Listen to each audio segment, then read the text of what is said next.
Ok, mes chers amis, Tolobi Boye. Kabila Kanambe, politiquement, la Marceline, c'est un voyou, un délinquant, un calicitrant, un wagous, mal construit depuis la maternité. Pourquoi? Lobi Bongo, Nazoloba. Lobi avant d'ici, député na NAC, Botele Angote na Mbote la Batute. Kabila a bengi ba député nyonso FCC avant d'ici ba ona mabele na Kingakati. Botele ba Twitter ba komona bango nyonso na mabele. C'est pas député Boussoba pour répondre à Nini. Derrière un campagnard, avant de venir dans ma belé, balobeli à peuple. Quelle honte! Yango Tolobi, Lissu Nicolali, au moment où je vous parle, Félix Antoine Tshisekedi Tshilombo, Azo Kita, Lelo, Zota Kita Kinabutu. Tozo Kende, Tozo Boaka, 300 jours à social. 300 jours social à Koloba devant 2 chambres dans quelques jours d'ici le 19 à Koloba devant 2 chambres Bakobwaka gratuité il y a santé, c'est-à-dire santé pour tous. Une des vivants maternité au fait maternité au fait si quoi yo mutu on a zo bota tena zo bota toyebi ke ba combattre belé babanda kobunda basi bakima bino chance yango epesa miel bino maternité opele bota ok yaya makambo eza bien makambo eza kitoko tozokende lisu likolo lisu décembre oyo bakabali nyonso oyo basali contre mokonzi ya mboka ekozala nul sans effet parce que il y a passage moko elobi tout genou franchira devant l'éternel Dieu tout-puissant. Vrai ou faux? Félix azwaki mboka pesi na maboko ya Nzambe. Nzambe yo kamba mboka oyo. Ngai naza mutu pamba. Vrai ou faux? Félix asali action de grâce pour na bana classe. Yo catholique, olobaki oza pona babola. Mais Félix alobi babola nyonso baye pa na ngai batanga ofele. Yo catholique ya mbongo ozosala semblant ozoloba gratuité koto bana bazotanga te tozo mettre bino en garde. D'ailleurs bobotaka te bobotaka na kuzu. Catholique bozobota na kuzu kende na Kisangani wakuta bana ya monseigneur bakokani na ye ya monseigneur Mosengo. Yo zo bete biloko na kuzu ozoya awa na botaka te. Eza normal te. Tala botiela nga biloko na zoloba. Je vous mets en garde, ba catholique, bobilise biso awa. Na Saint-Sylvestre. Bolobi Félix Ndemukonzi, to bandi ko bunda na Saint-Sylvestre, ba beti ba sango. Bali nguba na communion. Ba memi ma Maria na mapeka. Na Saint-Ignace. Saint-Ignace na Cité Verte. Ba memi ma Maria na Mukongo. Ba bandi ko kende na ma Maria. Bakomi na rompwe wana ma Maria boy ko kende ekeko boy ko kende kusaba ndoki muntu wana bwake ekeko na prince ekeko panzani siko bolingiri su tozongela biloko wana on vous met en garde toza bato ba système wana te UDPS viva ok eta ma UDPS viva UDPS viva UDPS viva viva viva viva si c'est que super national Fatima Beton bonjour Fatima Beton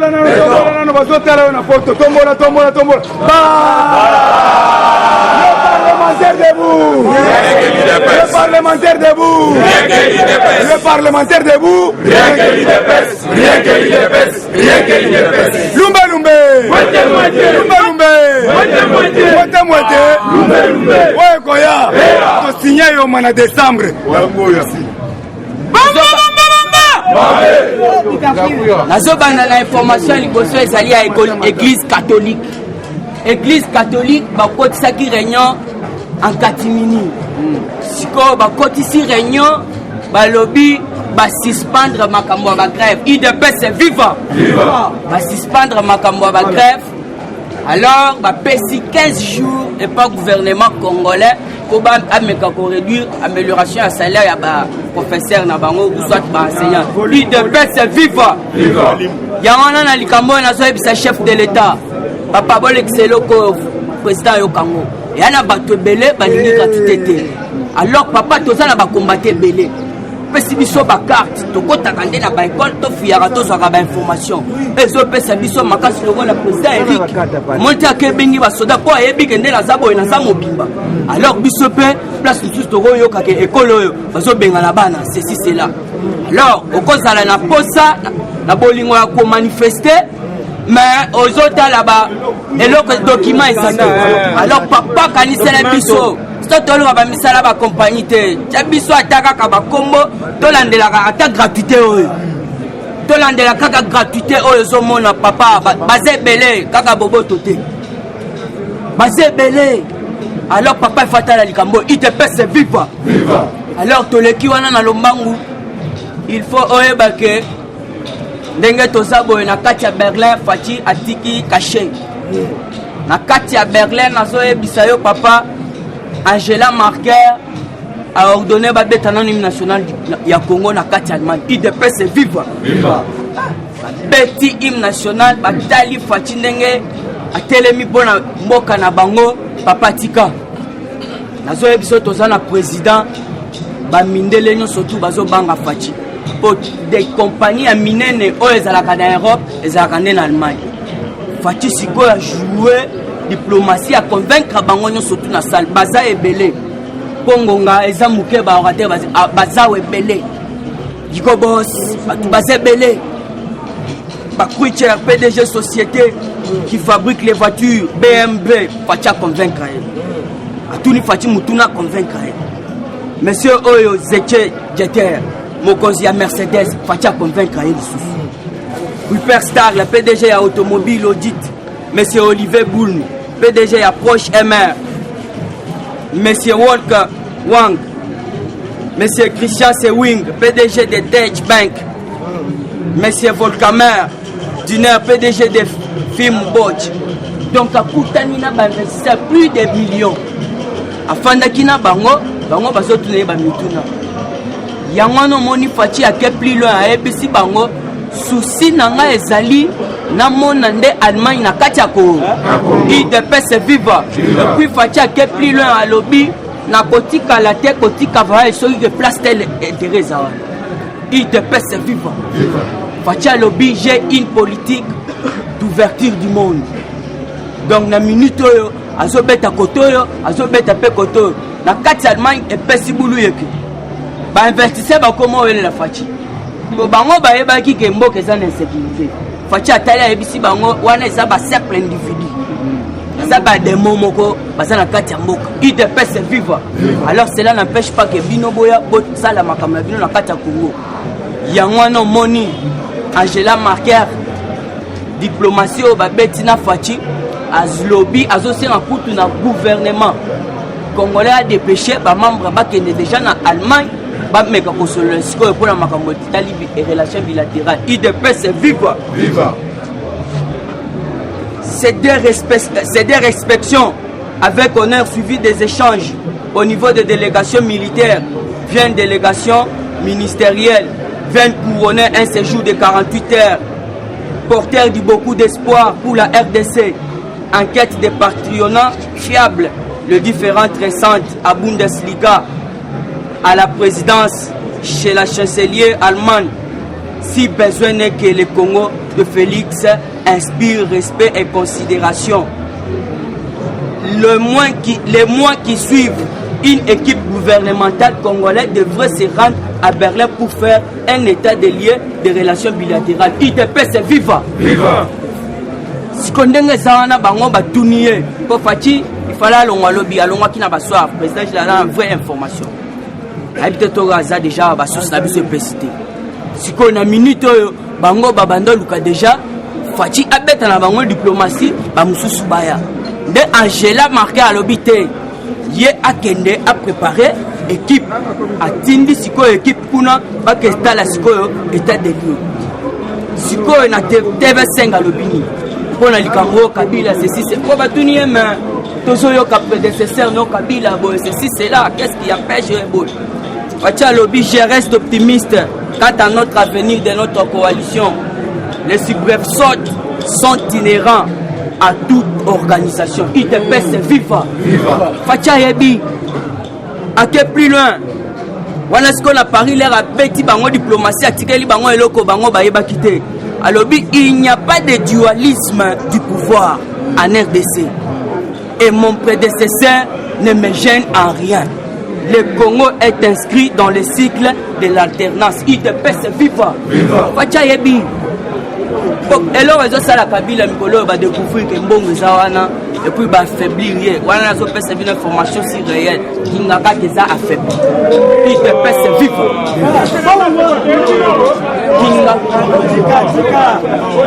Qui n'a pas déjà affaibli. Pour la minute, ce qu'il faut Kabila comment faire ça comment jouer la bango. Pour comprendre qu'à la tête bazo nager. Alors tu peux si le moyen n'a jamais marqué. Merci papa pour rappeler bango ba déjà qu'on a géré. Et ça pire pour la minute ils a exigé que Fati a instauré dans nous ce pays na Katia Congo. Il y a moins non moni réforme batu balobela pour la mambaka soka songa ebile partant. Ce qui muto to bengi envoyé spécial. Depuis là, il a monté les faux soldats. Voilà. Les policiers dans la communauté. Avant qu'on le vote, on est en train d'arrêter tout le monde. Les faux soldats. Alors, c'est là prudent. Attendez, tous les belles la main. Il y a qui va se kanga. Quand on doit partir, Elvis a Rosonga. Donc, la minute ndenge zana Fati diplomatie azobeta yangwana basenge pa Peter Pam que non a doubler ba effort pour améliorer changer ba institution. Donc na bakad nyamanyo surtout bakasongo bakokwea Fati a retendre batunaye na likolo ya armée na la police pour comprendre que na bakasongo bon nazo tuna bino comment ça fait-il que effigie à chef de l'état bakende ko pasolango mais la police aza aneraza yango no monika de salibota la tali mete ba mo kata na ba pancarte tout il faut elongwa na kati ya balabala au chef de l'état de péché qui déjà équipe bakende kuna oyazali présidé par Gilbert Kankonde batu bakosa qui fausse information Gilbert Kankonde ba invité ceci c'est moi même je l'ai suivi avec honneur babet basali honneur militaire à Kekuna lobby je suis en visite vers Kolwezi, là où il y avait des incendies, des manifestations, où il y a Mabé Salamikuna. Alors, Batini et Bo, Basali, Akta Mabé Bakangama, il dépêche vivre. Alors, pour nous chiter, il faut que l'Est, donc il monte aux qu'on continue à copier. Lobby, sous chef rebelle, à Koufi Babomiye. Lobby, chef rebelle, Kuna na Beni Babomiye. À sa rebelle.